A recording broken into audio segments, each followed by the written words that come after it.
Indah rencanamu Tuhan di dalam hidupku. Selamat pagi dan salam sejahtera bagi Bapak Ibu, saudara-saudari terkasih. Hari ini kita kembali bersyukur untuk segala kuasa Tuhan, kesehatan dan nafas kehidupan serta hari yang baru yang masih kita rasakan dan masih diberikan Tuhan kepada kita. Untuk mengawali hari ini, marilah kita mendengarkan firman Tuhan sebagai dasar dan pedoman kita. Marilah kita berdoa. Kasih karunia dan damai sejahtera dari Allah Bapa kita dan dari Tuhan Yesus Kristus menyertai kamu. Amin. Firman Tuhan yang menjadi renungan bagi kita hari ini tertulis di dalam kitab Yeremia 49 ayat 11. Beginilah firman Tuhan. Tinggalkanlah anak-anak yatimmu, aku akan menghidupi mereka. Biarlah janda-jandamu menaruh kepercayaan kepadaku. Demikian firman Tuhan. Saudara-saudari, jika kita membaca kitab Yeremia 49 dari ayat yang ke-7 sampai ayat 22, maka kita akan mengetahui apa latar belakang nats ini. Secara ringkas, ini adalah cerita tentang bangsa Edom yang dihukum Tuhan Allah karena kesombongan mereka.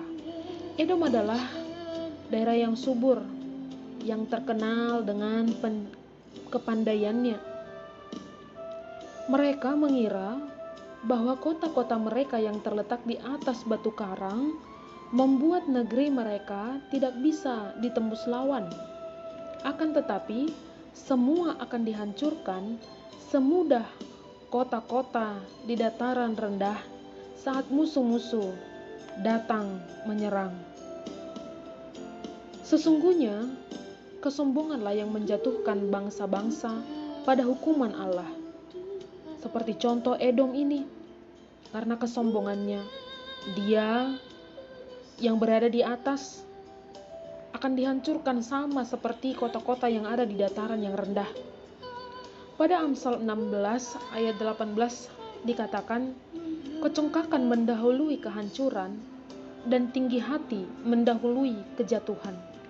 Saudara terkasih, ini mengingatkan kita bahwa murka Allah nyata, tidak main-main, dan benar-benar ada. Bukan mau mengatakan bahwa Allah itu tidak penyayang dan pengasih, tapi Dia juga adalah Allah yang adil. Adil untuk memberikan hukuman kepada orang-orang yang melanggar aturannya. Apa yang kita anggap kuat di dunia ini? Apa yang bisa kita andalkan sebagai benteng kita di dunia ini? Harta, jabatan, atau pengetahuan? Semua bisa dihancurkan oleh Tuhan Allah. Apa yang kita miliki, ketika itu menjadi jalan membawa kepada sifat kesombongan, maka Allah bisa mengambil semua itu dengan sekejap. Tidak ada kekuatan di dunia ini yang dapat bertahan ketika menghadapi kekuatan Allah. Nats ini juga berbicara tentang kepercayaan yang penuh dan sungguh-sungguh kepada Tuhan Allah. Di dalam nats ini dikatakan, tinggalkan anak-anak yatimmu dan biarlah janda-janda menaruh kepercayaan kepadaku. Anak yatim dan janda adalah gambaran dari orang-orang dan rakyat yang jelata dan yang kecil.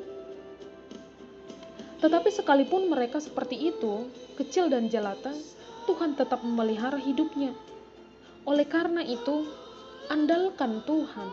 Jangan andalkan apa yang Anda punya. Karena apa yang kita miliki ini bisa hilang, bisa lenyap, tapi kuasa dan kasih Tuhan akan kekal dan abadi untuk selama-lamanya. Mari hidup di dalam kerendahan hati dan mensyukuri atas apa yang Tuhan berikan di dalam hidup kita. Amin. Kita berdoa. Terima kasih Tuhan untuk hari ini. Engkau masih memberikan kami kesehatan dan hari yang baru. Kami mohon Tuhan, firman-Mu yang telah kami dengarkan, Kau tanamkan di dalam hati kami masing-masing, agar firman-Mu yang senantiasa menjadi dasar, pedoman, dan pelita di dalam setiap langkah dan perjalanan dan proses hidup kami. Tuhan, berkatilah orang-orang yang mendengarkan firman-Mu ini, supaya mereka dan kami semua semakin menyadari bahwa apa yang kami punya adalah semata-mata hanya pemberian-Mu. Jangan biarkan kami hidup dalam kesombongan, supaya kami tidak jatuh ke dalam hukuman-Mu.